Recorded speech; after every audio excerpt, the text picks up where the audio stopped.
The Democrat presidential candidate made his position on Biden's immigration policy known when speaking to John Catsimatidis on WABC 7 The Cats Roundtable this weekend. "We should have closed borders, and we should expand immigration," Kennedy said. "It's not racist or insensitive to say that we need to close our borders and have an orderly immigration policy.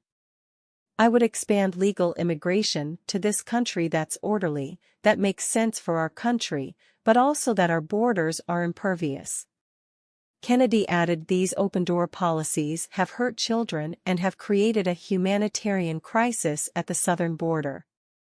"We have a crisis, and we need to close our border," Kennedy said. As Breitbart News reported, housing shelters in major cities are filling up as foreign migrants flood into the U.S. with the coming end of the Biden administration's Title 42.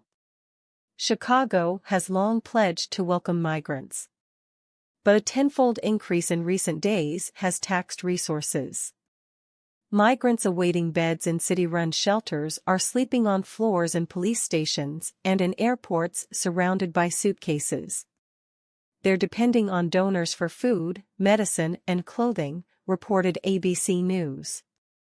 Republicans in border states like Texas began busing migrants to major cities like Chicago and New York last year, arguing the rest of the nation needs to share the accommodation load. The crisis will likely be further inflamed by the expiration of the policy Title 42 that allowed the expulsion of migrants on public health grounds. The Biden administration now plans to send 1,500 troops to the border in anticipation of the surge. Per the Wall Street Journal. In March, U.S. Customs and Border Protection had a daily average of more than 6,000 daily encounters with migrants at the southern border. Last week, Acting Commissioner Troy Miller testified to a House subcommittee that the agency expects a surge of migrants after May 11 and that daily encounters could reach 10,000. The city of El Paso declared a state of emergency on Monday, and on Tuesday the White House approved sending 1,500 troops to the border.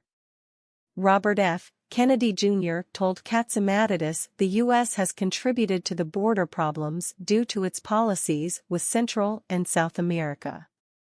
He said the U.S. has been involved in wars in virtually every country in Central America with the exception of Costa Rica, a relatively stable nation compared with its neighbors, noted the New York Post. The presidential hopeful also hit against the president's censorship of free speech, primarily on social media platforms. "Mr. Biden is for censorship. I'm against it," he said.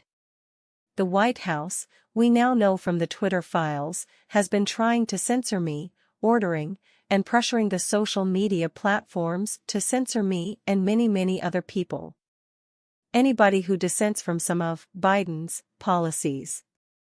That is something that is wholly antithetical to the Democratic Party.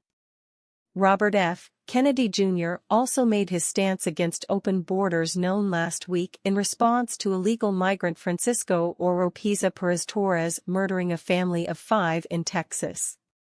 Francisco Oropeza Perez Torres has been arrested for the murder of 5 people including a 9-year-old boy, Kennedy wrote. Torres is a Mexican already deported 4 times. It is not anti-immigrant bigotry to demand an immigration system that keeps out criminals. In fact, letting them in stokes bigotry. Kennedy added that Americans can be both pro-immigration and pro-closing the border.